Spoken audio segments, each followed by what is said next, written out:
Welcome back. Today is lecture 5. Today we're going to talk about malaria. Malaria is a vector-borne disease, just like the previous ones that we talked about last week. However, I did want to go more into detail about malaria because it is such an important infectious disease globally. I could go on to the other ones as well, but they are, if I were to do that, it would take up a huge amount of time. And I wanted to allow you guys the opportunity to present some of the other vector-borne diseases for your presentations if you choose to do so. So let's just get right into it. There we go. So what is malaria? Malaria is a disease caused by parasites that are transmitted to humans from infected female Anopheles mosquitoes. Just like the other vector-borne diseases, this one is caused by mosquitoes and transmitted by mosquitoes and caused by a protozoan parasite of the genus Plasmodium. There are several different species of them, and they all infect red blood cells. The symptoms in the early stages can be very simple, and they include things like fever, chills, and flu-like illness. However, if it's left untreated, it can develop into more severe complications. Different strains, the different species of malaria can cause different problems. One thing to be aware of is that malaria is either preventable and it is curable now. So even though that it causes so many deaths, there are many different ways to prevent it and to cure it, and we'll go into some of those methods as well. So what are the malaria species? The malaria parasite species, there's 5 main ones, and they are all caused by a mosquito that can spread them. The different species of mosquitoes that spread the different parasite species vary as well. But the parasites are inoculated into the human host through the feeding of blood, and they are infect humans worldwide. There's different percentages in which they can infect, and the different species have different percentages in which they infect worldwide, but also that will change regionally, and we'll get into some of that. To be aware of, Plasmodium falciparum is the deadliest form of it, but it only accounts for 15% of the total number of infected humans worldwide. Plasmodium vivax accounts for 80%, not as deadly, but does cause persistent problems in populations that are affected. And then the other 3, Ovale, Malali, and Nalesi, account for about 5 to 5% of the total cases. They're not as prevalent, but they do have problems in and of themselves. So what is the life cycle of the malaria species? So malaria has a dual life cycle. The first life cycle takes place in the actual parasite itself, in the mosquito itself, and the second part of the life cycle takes place in the human. To be aware that you need both vector and human to create to fulfill the life cycle. So for that reason, there are many different areas in which you can actually attack the parasite to create drugs or vaccines against them at the different stages of the infection in both the mosquito and in the human. So be aware of that there are different areas where the different drugs have different efficacies. So, just a second. So let's start with the first one, and the most important one for malaria is Plasmodium falciparum. Like I said before, it only accounts for 15% of all malaria infections, and it's confined mostly to the tropics and subtropics. Where it usually is located is sub-Saharan Africa. That presents a major problem because most of the problems that we'll see throughout this course are sub-Saharan Africa, and as I mentioned before, I don't want to, continuously pick on Africa, but it does set the case for many of the diseases that we're going to focus on.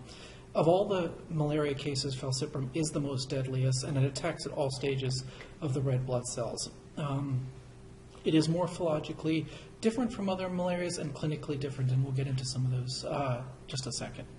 The geographical distribution, as I said before, it's mostly in sub-Saharan Africa. However, you do see cases in South and Central America, primarily the Brazil and the Amazon basin, Bolivia, Colombia, those type of areas.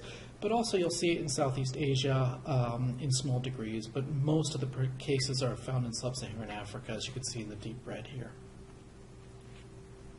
The next one we're going to discuss is Plasmodium vivax. This is one of the more prevalent ones. It accounts for 80% of all cases worldwide.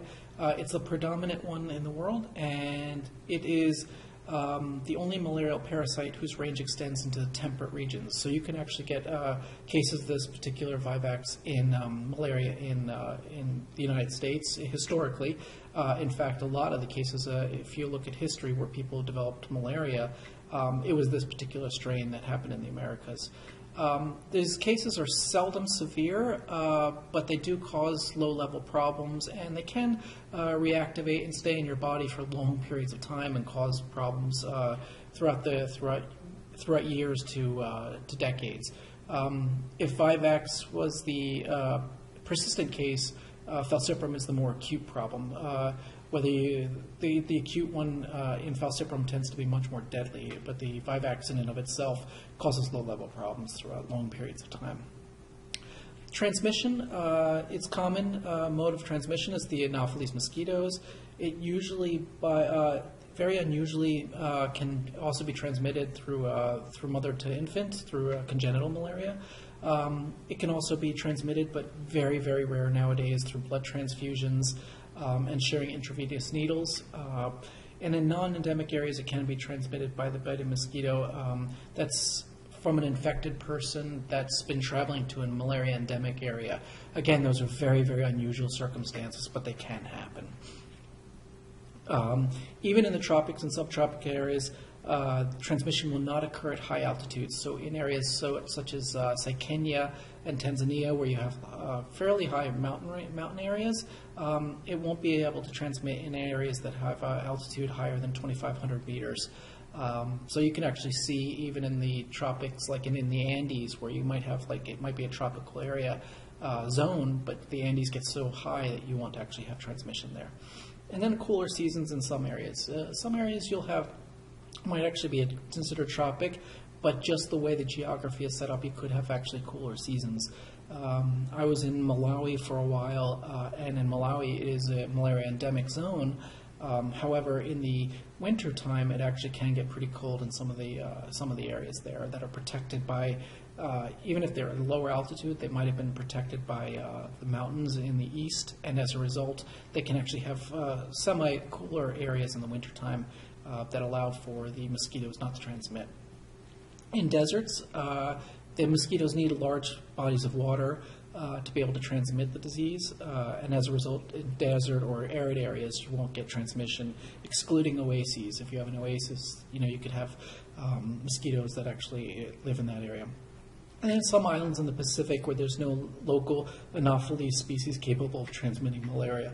The number of species of Anopheles varies, and each species some of them cannot transmit at all, others transmit poorly, and some are great transmitters. So some of the islands in the Pacific actually have very poor or no transmission ability of the Anopheles mosquitoes with malaria. And then in some countries where transmission has been interrupted through successful control, it won't occur. A good example of that is Botswana and South Africa. There's no official transmission of malaria anymore. You might get small outbreaks here and there, but as an overall, transmission has been interrupted, and they've reached elimination within those countries for malaria transmission. So we talked about some of the different species. Now let's talk about the burden of the disease throughout the world. This is worldwide numbers. So each region will have their own numbers. And if you're interested in some of those numbers, we can talk about that as well during the discussion periods. Or if you want to bring up a particular country, I'd be very eager to hear what you have to say about that. But as to the world, 40% of the world's population live in malaria transmission zones. That means 107 countries are endemic for malaria. That's a huge chunk of the world's population. There's on average 350 to 500 million new cases annually, and 270 million to 400 million of which are falciparum. So you can actually see falciparum, again, accounts for a huge number of the cases, but the number of deaths is actually fairly low. Historically, malaria used to kill 1.5 to 1.7 million dead people throughout the world, but through control efforts, they were able to bring that down to 800,000, and then more recently, through advanced control efforts and now the elimination programs that malaria has, it's actually been reduced down further to 660,000 deaths per year. Still a high number of deaths, but much lower than what it used to be historically. 80% of malaria deaths occur in just 14 countries, and 80% of cases occur in 17 countries. Having said this makes it very interesting when you're trying to develop a control and elimination program, and also brings up a lot of ethical issues. So you have 80% that occur in 14 countries. Do you focus on those just 14 countries and then worry about the other 20, 94 countries after that? Or do you basically try to disperse your efforts to all 107 endemic countries? It gets very tricky as to how you actually go about doing that. And for your projects, if you choose malaria, I'd like to know how you actually chose the particular country and why that particular program that you're doing helps to affect these particular cases. The disease transmission patterns vary between regions and within countries. We talked about the geographical, the environmental, but also issues of poverty have a lot to do with it. Having said that, children under 5 and pregnant women are the most at risk. Because the children under 5 and pregnant women to some degree, their immune systems are still adjusting and they haven't reached full immunity in pregnant women.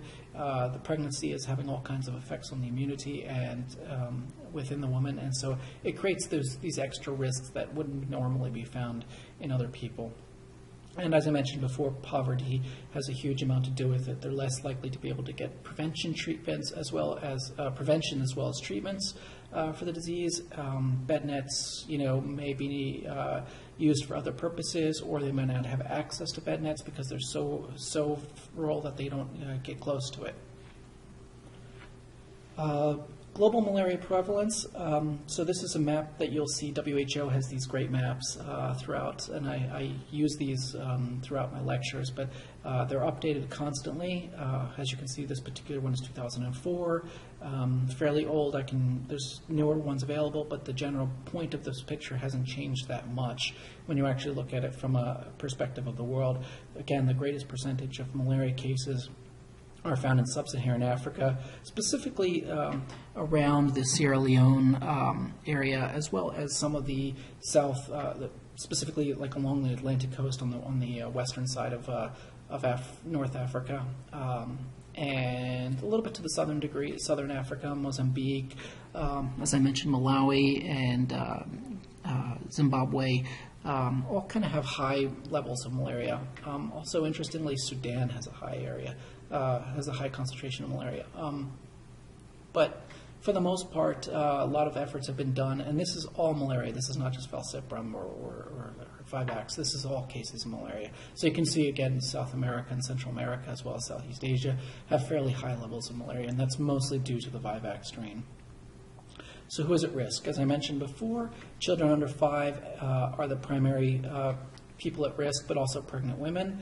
They have a 3-fold increase in severe disease and mortality, but also increased risk of miscarriage and stillbirth because the malaria causes aspects of like anemia and also wreaks havoc on the immune system. As a result of the anemia specifically, the woman will not be able to provide enough nutrients to the growing fetus, and she can actually develop a miscarriage as a result. Malnourished people are also at risk. Again, just being malnourished leaves you at a disadvantage in general for your health, and as a result, you might be more susceptible to many other diseases. And HIV-infected individuals, because their immune system is fairly weakened to start with, they are at higher risk. HIV and malaria, the connections between them is huge. HIV and TB is huge as well, and we'll talk about some of those issues. But if you know, there's a program, a huge global health program called the Global Fund for HIV, TB, and Malaria. They chose those 3 diseases because they're so interlinked in the epidemiology of them. That's the reason why those 3 diseases are focused on primarily. It's one of the biggest health interventions throughout the world. And malaria is getting a larger chunk. HIV is still the biggest funding throughout the world for infectious diseases, but malaria is a close second. So looking at HIV, the links in HIV and malaria is a great way if you're going to do this as a potential project as well.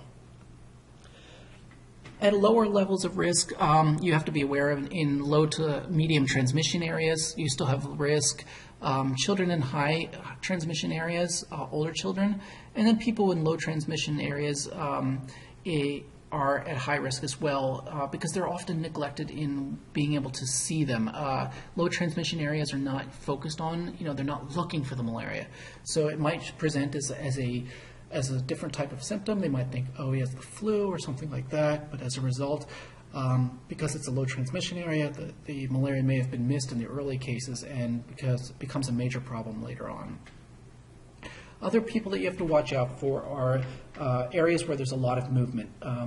In between countries, one country might have a really good malaria program, but if it's on the border of another country that really has a poor one, you might have a lot of people migrating back and forth for work reasons, but also refugees that might be coming through. And as a result, those are people and populations that are at a little bit higher risk too. And then also people that have no pre-existing immunity or more severe disease at all stages. So if they're suffering from another disease, I mentioned HIV, but they could be having other types of diseases as well, chronic diseases. Doesn't need to be an infectious diseases. They could have things like as simple as, sorry, I'm blanking. They could have something as simple as like a heart disease or a lung disease that could cause other problems that might exacerbate the malaria in and of itself. So there's some good news. I shouldn't say that it's all bad news, but you can actually see from this graph that the number of cases of mortality from malaria has decreased fairly considerably in every continent throughout the world. You can see here from the 1900s from the 1930s to about the 1970s, it actually increased fairly significantly. However, from the 1970s to about 2000, it did go up. And then now, in the post-2000, now that the Global Fund is coming in and a lot of international funding is coming in, you can actually see that slope start to go down. But the reason that it actually started to poke up in the 1970s has a lot to do with history of specifically DDT. DDT was a very, very good pesticide that was used, and they used to spray tons of the pesticide on throughout the world on the crops and around the houses, and it killed the mosquitoes very effectively. This was pre-drug, pre-preventive, so it was just the mosquito insecticides that was actually doing this. However, in the 1960s, they found that the pesticide DDT was causing problems with the eagle eggs in the United States, that it was making them thin, and as a result, it was discontinued as a pesticide in the United States. Many other countries followed, and as a result, they didn't really have anything to deal with the mosquitoes or the malaria, and as a result, it started to pop back up until large programs to prevent and to treat them were starting to get installed in the post-2000 era. So let's talk about some of the continents specifically. Let's talk about first malaria in Africa. Malaria is an endemic in 50 countries in sub-Saharan Africa. That's almost all of them. It's estimated that 66% of the population is at risk for malaria, and falciparum is the most common.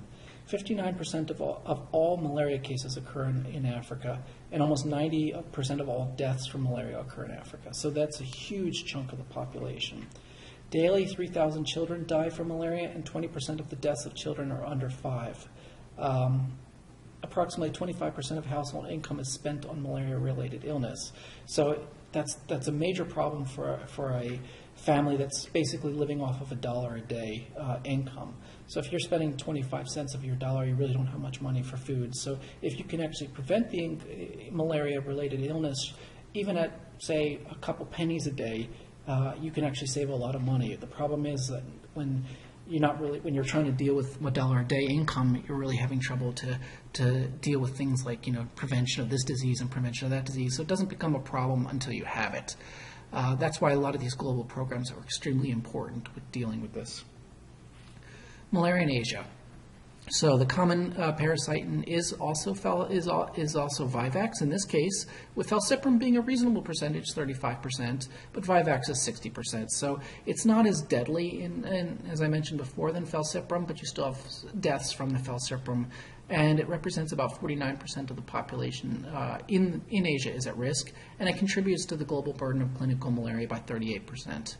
About 10% of all malaria deaths occur in this region. Most of those, again, are falciparum, not vivax, and so that's something to be aware of. And the Southeast Asia subregion is the most affected. South America. Vivax, again, the major cause of the disease, but falciparum, you can see again, 18%, so it's not insignificant. 14% of the population is at risk, so it's not a huge percent of the population, but it represents a reasonable size. It only contributes to 3% of the global burden of cases. So this, again, when I was mentioning before, is it worth it to actually focus on, South America if it only presents, 3% of the global burden of clinical malaria cases? Or should they focus on Africa and then go back? There's logistical issues related to that, but there's also ethical issues. So it's something to consider when you're trying to deal with global programs. Also something to be aware of when you're writing your presentations are these type of situations. Who is it that you're going to treat and why? And you have to come up with a justification for doing so. Less than 1% of the global mortality is from South America, and 80% of the cases are reported mostly in the 9 countries in the Amazon rainforest basin area. So it might not be the entire country; it's just a specific area of the country. So that helps and hurts the process of developing programs, because if it's a neglected population, or if it's not the majority population, there may be little effort and little political will to actually focus on the disease. So the signs and symptoms of the disease. Again, in the first stage of the disease, they're fairly common. You get symptoms like headache, fever, fatigue. It might represent similar disease situation as like the flu or something else. You might not be aware that it actually is malaria. There's a 7 to 30 day, you'll start to see, after the infected bite, you'll start to see symptoms. And the blood stage parasites that cause the symptoms of malaria will then actually migrate from the blood into areas like the liver and so on. The infected patients are categorized as either having uncomplicated or severe. As the disease progresses, it might just resolve itself, and you might just be, not have a complication. But if it actually gets worse, it can travel towards the brain, and you can get all kinds of problems such as cerebral malaria. You can get you can get, so the severe cases, again, you can get things like cerebral malaria, abdominal bleeding, jaundice, pulmonary edema. It can lead to death, so it is something that needs to be aware of. We just recently at MSH, the organization I work for, on my day job, we had a case where an employee unfortunately developed cerebral malaria and is now having issues such as kidney failure. They have memory loss, and it's becoming, and the guy is in intensive care, and so it's a very, very serious situation. So, I used to travel to Africa, and at first I would take the malaria pills, and then, you stop, and you're like, well, I haven't gotten bit, but it's something you need to be aware of, to take it seriously if you're there, especially if it's an area that's an endemic and it's malaria season. So just be aware of that. I skipped a slide, but here we go. Again, the symptoms of uncomplicated malaria. Nausea, fever, you can get splenomegalia, hepatomegalia, and anemia. The anemia, I have it as an uncomplicated symptom. However, it can cause a lot of problems if it's during pregnancy. Again, if you have a severe anemia, you can actually have the fetus abort, which is a major problem. Major problem, I'm not putting it lightly. But also in children under 5, if they have anemia, even for short periods of time, it can cause cognitive problems. They might have, it might lead to issues where they can't attend school for a while. And if they can't attend school, even for 2 or 3 weeks, that could really ruin a whole year of education. And so, it might be a transient problem in the anemia itself, but it can lead to long-lasting problems. So even dealing with uncomplicated malaria and treating it is extremely important. So diagnosis. There's 2 major types of diagnoses you can do: clinical diagnosis or parasitological diagnosis. By far, parasitological diagnosis is probably the best. It basically requires some kind of diagnostic tool that you can use, such as PCR or a blood smear. However, it requires some skill to be able to read it, and it's time-consuming and can be expensive. Clinical diagnosis is much easier. It's basically based on the signs and symptoms, but as I mentioned before, a lot of them tend to overlap with other disease states like flu, so they can be very low specificity. They're unreliable and they're inaccurate. In many countries that have extreme poverty, the parasitological diagnosis is basically unrealistic. They can't afford the tests, so they have to rely on clinical diagnosis. And treatment. If they can get the treatment drugs available, they should commence them as soon as possible, and it depends on the species of the affecting parasite. A lot of these parasites have different, they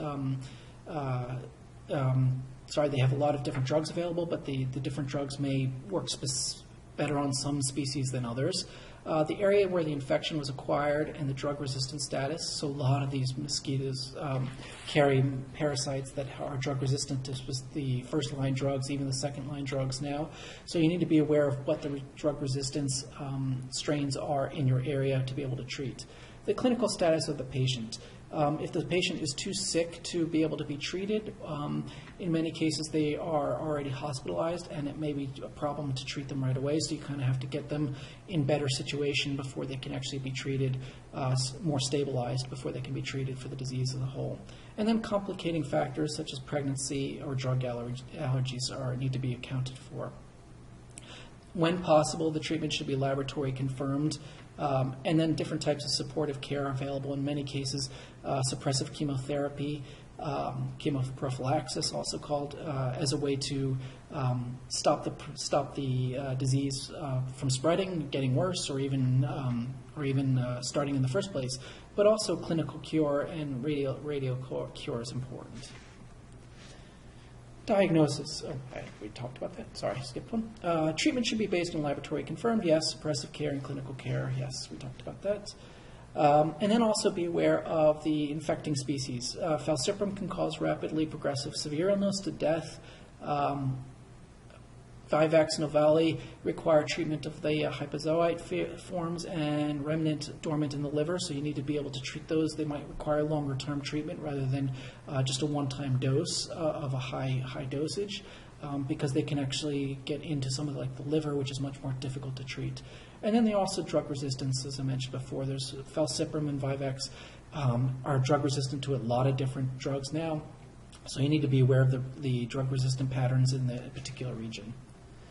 So some of the drugs that are available, I'm not going to name all of these, but there's a lot of them available, and the WHO recommends artemisinin-based combination therapy, or ACT, as the major treatment.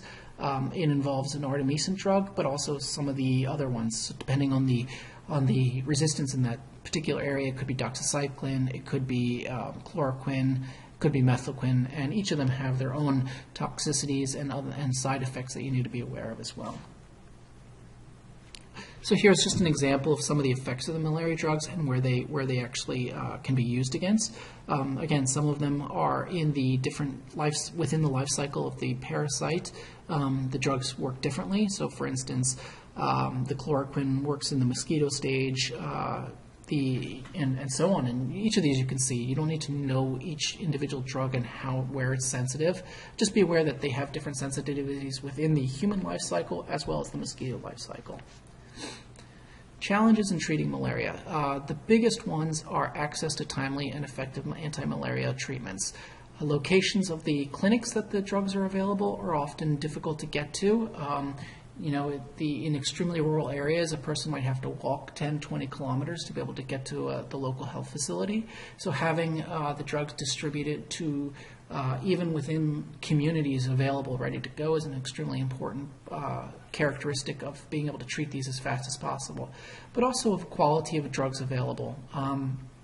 The drugs could be expired. You need to be aware of the expiration date, making sure that the dosage is correct. Another major thing you have to watch out for is false drugs. There's a lot of counterfeit drugs available for this. It's a huge business, and to be able to distribute them and making sure that they're not counterfeit is extremely important. Referrals for severe cases. The drugs may not be enough. They could cure the disease, but the other aspects of it, such as the liver failure or the cerebral malaria, would still linger as a result. So you need to be able to refer severe cases to the local hospital and be able to transport the patients to it. Prescribing and dispensing. The correct dosage is based on weight and age, so you need to be aware of that. Issues such as pregnancy could be a complicating factor, as well as children under 5, so you need to be aware of that. Correct information and instructions on the medicine use. This is extremely important to preventing the resurgence or surgence of resistant strains is to make sure that the patients actually take the drug regimen appropriately and complete it. They may feel better, and as a result, they might stop taking the drug, but there might be enough parasites left in the body that they could get the disease again, and it could actually develop into a resistant strain. So resistance. Again, you don't need to know each individual's resistant strain. Just be aware that that each strain of the parasite has developed certain types of resistance in different areas of the world.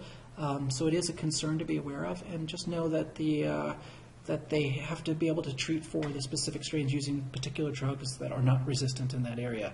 If you're doing a project on malaria for your paper, and you wanted to create a treatment program, just be aware of this, and you have to be able to justify it. So the malaria transmission, and you can see here some of the figures here for the different types of resistance that's formed over the years. Again, this is 2004 data. It's changed. We're now 11 years past this. So it might have changed a little bit, but for the most part, you can see that there are drug resistance for falciparum, for chloroquine, permethrin, and methoquine in pretty much every area throughout the world. So you need to be aware of what's going on with these different resistant strains. So we talked about resistance. Let's talk about we talked about treatment. Let's talk about prevention. I think this is, for me personally, this is more important, because if you can stop the disease before it spreads and before a person is infected, you can actually solve a lot of the problems on a global level. And it's extremely important for developing, elimination programs or eradication programs for the different diseases. Malaria has a fairly complex prevention program and strategy as a global program, and we'll talk about some of these. There's integrated vector management. The first one is IRS spraying, which is basically indoor residential spraying. So I said that DDT is no longer used. It's not, as long as it's used in small doses, they've developed better, a little safer insecticides that are used as well. But what the new strategy is rather than spraying tons and tons of the stuff all over the area, you strategically spray around the household and inside, just areas where the mosquito can breed near the house. So that's a way you can actually do it. It uses much smaller dosage. Still, the safety and the environmental issues related to it need to be considered, but for the most part, it's a strategy that's being used worldwide right now. Another one is insecticide treated bed nets. These are extremely important for women that could be pregnant and children under 5. They are basically, because the mosquitoes tend to bite at night, for malaria anyway, they will, if you sleep under this bed net, it'll prevent the mosquito from being able to bite the child or bite the woman or bite the person as a whole. However, there's huge problems with this. A lot of countries, a lot of people don't like to sleep under them, especially where it's hot, because it prevents the wind from flowing, and they can get and it just basically acts as like a sauna almost. But you see reports where people use the bed nets for like fishing line, and they're not using it appropriately. So that's another major concern. And then other things like larviciding, insect repellents, and environmental management can work. I mentioned in the last lecture that things like, just tipping over water buckets, breeding areas for the mosquitoes can work. Might not work against malaria because they tend to breed in larger ponds and larger pools of water, but it can help if you do those type of things. And then preventive anti-malaria medicines. Intermittent preventive treatment is a major thing that's being used now.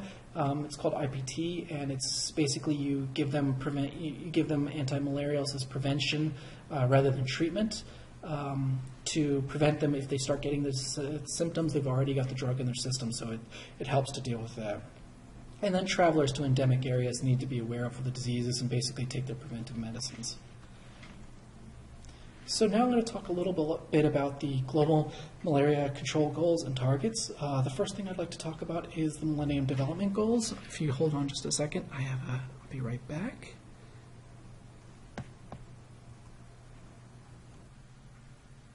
Sorry about that. I just got held up a little bit. I'm at work, so I just got called into another meeting. But continuing on. So global malaria and control goals and targets. So malaria basically is a disease now that's being actually, if you can believe it or not, targeted for eradication. However, they have to get to the point where they can actually get to elimination, and in order to do that, they actually have to get to the point where they can control it. So Target 8 of the Millennium Development Goals actually states that by 2015, that's this year, that they will have begun to reverse the incidence of malaria and other major diseases. This is a major target. The Millennium Development Goals end in 2015, and the new set of goals called the Sustainable Development Goals are going to start to take over, in which they're actually going to start to look at more how to actually get to the point of elimination. And there's various strategies that are actually in development to do that. In order to do it, there's been multiple organizations globally and then country and regional that have been developed to work towards the malaria eradication programs. Two major ones that I just wanted to bring to your attention are Rollback Malaria and the Malaria Consortium. They don't actually implement programs, but what they do is they actually serve as technical advisors to develop programs for the development of eradication programs, country-specific and worldwide. Historically, the Rollback Malaria Partnership was formed in 1998, and it was designed basically to have the malaria-associated mortality by 2010 and then again by 2015. Whether these goals are going to be achieved by the end of 2015 are up for debate, but they are moving forward. And then the Abuja Declaration in 2000 was stated by 2005 that at least 60% of those suffering from malaria should be able to have access to the correct and affordable treatment within 24 hours of the onset of symptoms. And they've gotten fairly close to that. It was achieved in 2005, but into specific regions, but not the global level that they wanted it to be. They also stated that at least 60% of those at risk of malaria, particularly pregnant women and children under 5, should benefit from suitable personal and community protective measures such as ITNs, and that was reached. And at least 60% of all pregnant women who are at risk of malaria should receive IPT, the intermittent preventive therapy, and that has been achieved as well. Every couple of years, the WHO presents this World Malaria Report, and the latest one that was published was 2012. There's a new one to be published, of the 2014 edition, which will be published in 2015, which goes over the progress of the World Malaria Programs. And the report in 2012 noticed that there's an excellent progress in the last 5 years in prevention and control and elimination, and that rapid expansion and distribution of life-saving commodities in sub-Saharan Africa has been a great part of that. In the last decade, they estimate 1.1 million deaths were averted, and they use the 3T strategy to test, treat, and track. This is not an unusual strategy. It's been used for other diseases that have been targeted for elimination and eradication. I'll discuss some of those in the eradication talk that I'll have a little later in the semester, but it's a fairly effective approach.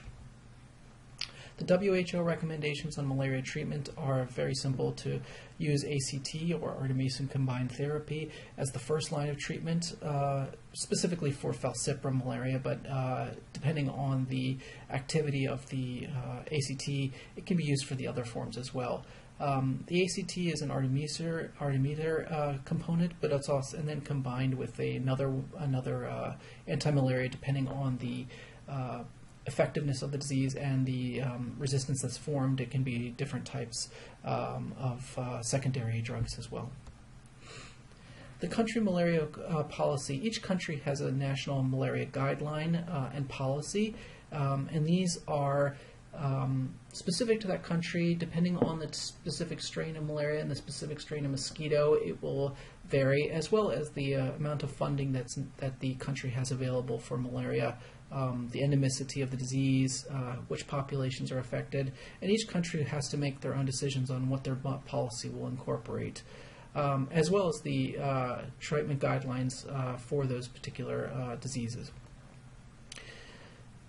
There is other opportunities. There's renewed political commitment. As I mentioned before, the Global Fund for HIV, TB, and malaria has committed over $2.6 billion to fight malaria over the next 5 years. There's the World Bank, which actually has a program, the United States President's Malaria Initiative, also called PMI, as well as multiple other bilateral countries have been supporting the funding for malaria. So there's a large influx of funding that's been going into malaria eradication programs, both internationally, domestically, in individual countries, and then also private donors such as Bill Gates Foundation are included in that. There's been a lot of partnerships on commodity service to facilitate access to quality, affordable malaria drugs, as well as supply lines. They don't get as much attention, the supply chain. A lot of these organizations will fund the purchase of the drugs, but not necessarily the distribution. And so a lot of those partnerships are necessary in country to be able to deal with those type of issues. The evolution of the malaria strategy control programs. Basically, I told you up to the 1970s it was large-scale spraying of DDT and other pesticides. And in the 1970s, they realized that the pesticides were not going to work and caused a lot of environmental damage. So they decided that they wanted to shift the approach towards more drug-based. And in the 1970s, they actually realized that an eradication program would be feasible, but it would require a lot of technical abilities as well as logistic control efforts. In 1978, the general approach to malaria control was initiated, in which basically that was the test, treat, monitor, and prevent are the four factors that were in that approach. In 1985, the approach was reviewed and it was approved by the WHO, and it basically became the model for which the malaria control programs were initiated, basically again to treat, prevent, monitor, and control. Strengthening the capacity for long-term control of malaria initiatives was extremely important, and that happened in the early 80s. Even now it's still going on, but strengthening capacity has been one of the biggest problems. Getting enough personnel, getting the supply chains at their full capacity, getting the training so that people understand what they need to do, and so on. The definition of malaria elimination, it's the cessation of local transmission of malaria parasites from person to person by the Anopheles mosquito. It does not require elimination of the disease vectors, so you don't actually have to destroy the mosquitoes, you just need to destroy the parasite within the mosquitoes that can be transmitted. Imported cases will continue to be detected, so you might get these small outbreaks that happen, but for general, this is a local area that's been actually removed of the parasite being able to transmit from person to person. Not saying you won't get outbreaks, but for the most part, elimination covers all the Plasmodium species that infect human in that area. And it incorporates multiple strategies. We mentioned some of these before. Treatment of the infections, people that have already been infected, IPT-P, which is the pregnancy, but also intermittent preventive therapy in young children under 5 is a key strategy. A new theory that's been going on is mass drug administration using various drugs. So this is something that we'll discuss more in the NTD lecture, but mass drug administration is, so IPT is specific to pregnant women and children under 5, but mass drug administration would pre-treat everyone in the community multiple times a year to eliminate the onset of the disease. The theory being that if you treat often enough, you can reduce the number so low that the mosquito won't be able to transmit the disease from person to person anymore. IVM, integrated vector management, we discussed, residential spraying, things like that, environmental control, water, preventing the mosquito from having areas where it can reproduce, bed nets, the LLITNs, and then the vaccine. There are several vaccines right now that are in late-stage approval settings. One is been approved by PATH and is now going to be tested in large-scale actual implementation strategy. However, that particular vaccine has only an efficacy of about 30%, so it's not really strong. They don't have a really strong vaccine yet, but a new vaccine is online and will be distributed in the coming years. Hopefully, the stronger vaccines will be produced in the future that can help the elimination strategies. This just kind of gives a schematic of how the actual programs would work. Again, in the initial stages, you would have prevention using insecticide bed nets, residential spraying, IPT, seasonal malaria chemotherapy, and then that's the prevention side. And if people are infected with the disease, they can get rapid diagnosis, treatment with ACTs, and case management in the health facilities. And private sector can help with that. The final stage, which is also very important, is surveillance and monitoring and evaluation.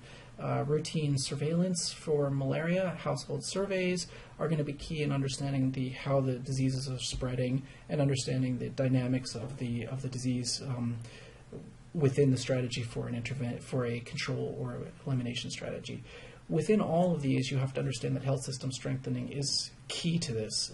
Each one of these needs strong health systems to be able to handle the capacity necessary to deal with this. So it's not just being able to provide bed nets, you actually have to have the personnel to distribute it and educate the population as to how to use it. The difference between control and elimination programs. Elimination is effectively getting rid of the disease in one particular area. It could be a geographical zone, such as a district, or it could be a nation. But control is interrupting the mosquito's ability to create large problems. So you won't have, as a public health problem, you won't get massive outbreaks of the disease, but it's still endemic within the area. Once you've actually reached elimination, it's no longer endemic in that area. So the programmatic milestones for control and elimination. The transition from malaria control to elimination is already occurring in most countries. I shouldn't say most, in several countries. Most countries still have a control program, but elimination is now actually starting in several countries. They are in Southern Africa, South Africa, and Botswana have reached elimination, and some countries such as Zambia are starting to get towards elimination. The prime objective is to reduce the malaria mortality and morbidity rate to near zero, if not zero, and reduce the burden of malaria to less than 5% of all patients with febrile disease. Transmission areas, areas where there's low transmission, the first aim is to reach pre-elimination to reduce the incidence to a case of less than 1 per 1,000 at risk. And a strong surveillance system is required for this.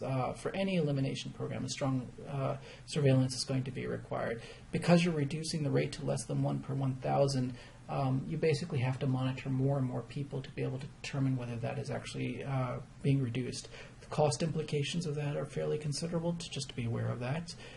And also the personnel necessary to monitor all of those people are going to be increasing as the incidence decreases. So keep those things in mind when you're also working on your presentations. Areas where transmission has been interrupted, if you determine that it's actually been interrupted, you can't just stop monitoring and evaluation. You have to prevent the reestablishment.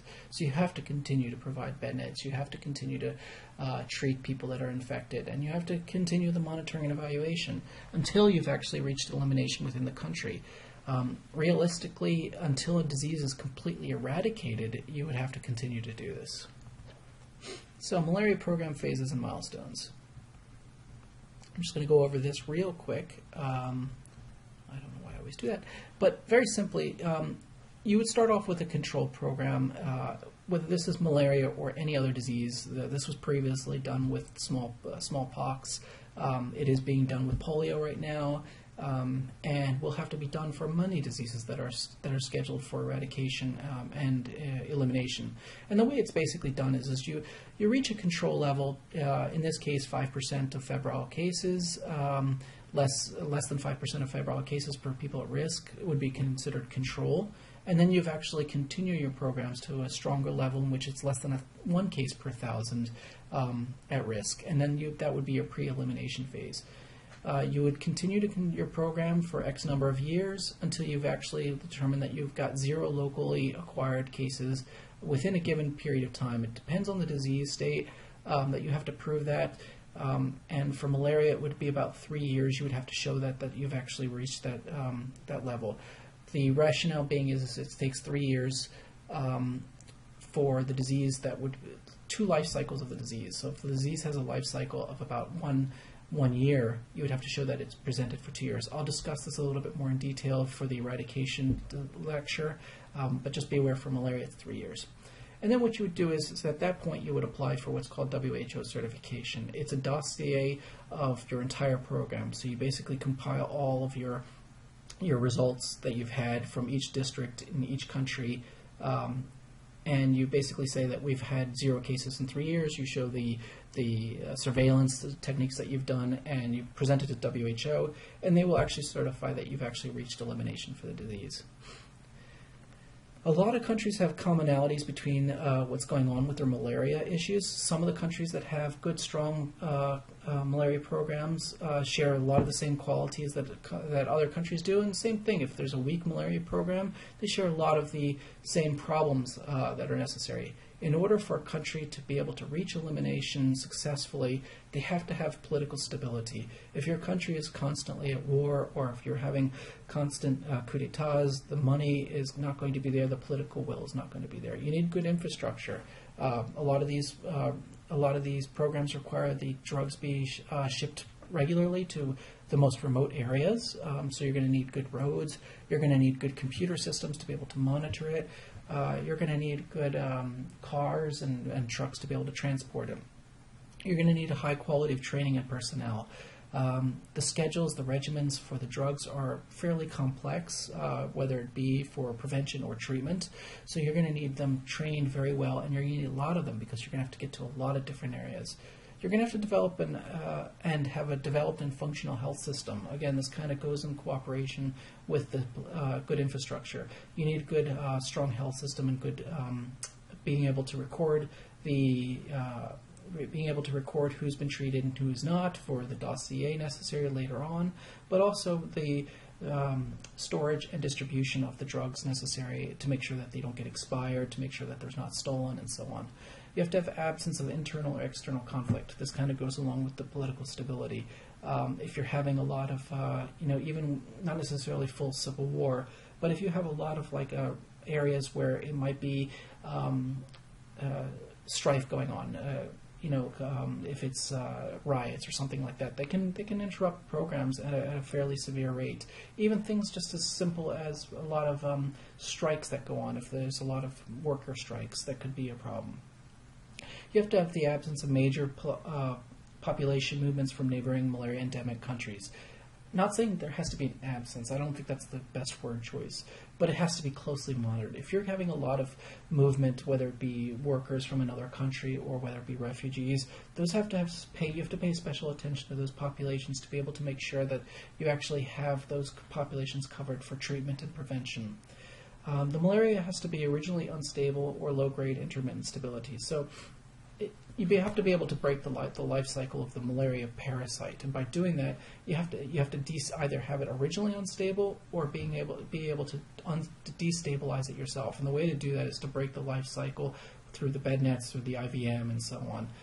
And so that's key to being able to achieve that malaria elimination.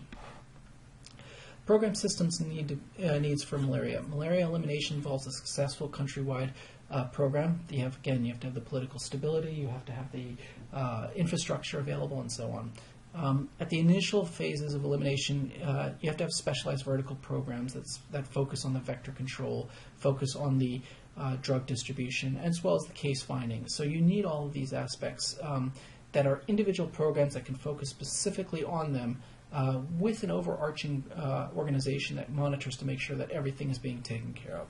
Once elimination is achieved, the focus needs to shift more towards the surveillance and dealing with individual cases that may pop up or hotspots that pop up. So what is the feasibility of malaria elimination? It's possible. I mean, I believe it's going to be very difficult, but it is definitely possible. You have to have access to good political will. We mentioned that before. Good legislation and environmental laws need to be in place.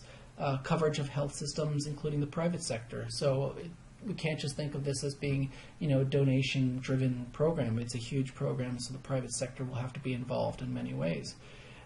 Is it part of the country's socio-economic development plan? If you can get rid of malaria, you can actually help boost the GDP of a country. Being able to state that to the politicians will actually, bring a lot more support. So you have to be able to show that it has a socioeconomic component to it. Establishment of the National Malaria Elimination Monitoring Committee. So these are all political ends. You have to have the monitoring committees, you have to have the updated strategies, and you have to have the work with bordering countries to be able to deal with issues of cross-border issues. So there's a lot of aspects that need to be, political aspects that need to be evaluated when you're actually developing these plans. And then you also have to have the resources. You have to have the well-trained staff, managers, long-term training programs, dealing with the cost of the drugs, adequate financial resources for supplies and education and operational research. So there's money, there's political aspects that are really critical for reaching that elimination. And then certification has its economic benefits. You have to be able to show, look, if we've actually reached certification of elimination, it's not just good for the people and their general health, but you can use that as a economic boost to your country by stating, hey, our country's malaria free. You're more than welcome as tourists to come here and visit it, and it helps boost the economies for many, many years to come.